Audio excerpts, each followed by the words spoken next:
Hello everyone, I'm Christian Andre Austria, and in this video, I'm going to discuss the dependency theory and the Latin American experience. So, before we proceed to the main topic, let's differentiate the modernization theory and the dependency theory. The dependency theory focuses on the economic underdevelopment of former colonies or non-industrialized countries, while modernization theory focuses on how traditional or underdeveloped societies transform to modern societies. Dependency theory started around the 1950s. It is the answer to the modernization school, took hold in the 1960s and 1970s, partly because of the revolutionary atmosphere of the period. It is classical dependence on 1950s. It is the new dependency studies on 1970s. It was developed in the late 1950s by United Nations under Director Raul Pribich in response to concern over disparities in development worldwide. Peripheral countries. So, when we say peripheral countries, these are the nations that are weaker or less developed. Some of the nations of the peripheral countries are the Haiti, Kenya, Nepal, etc. Core countries. When we say core countries, these are the nations that have major influence and are the most developed. For example is France, United States, etc.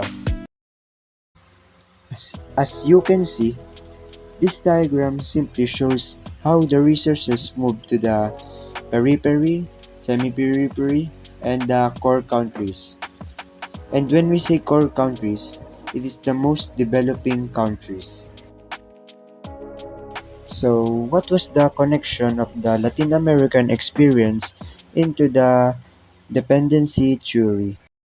Dependency theories argues that underdevelopment as experienced in Latin America and elsewhere is the direct result of capital intervention rather than a condition or lacking development or investment. The Latin American experience argues that democratic stability requires the policies that limit the society's degree of substantive economic and social inequality.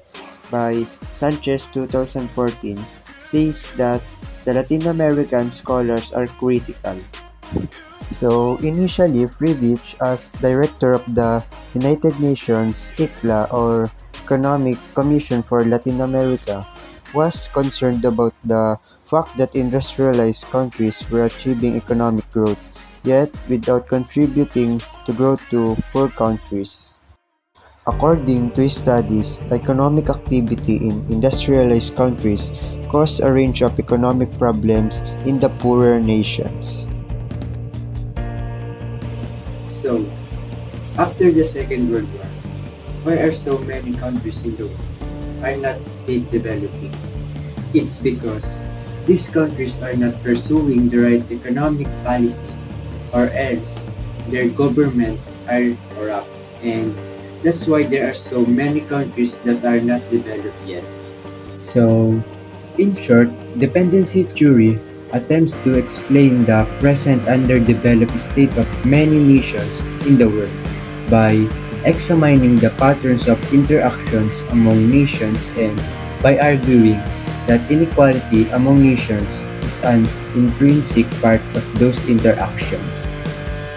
Here are the key ideas in the dependency theory, and I hope that you understand the dependency theory and the Latin American experience. Thank you.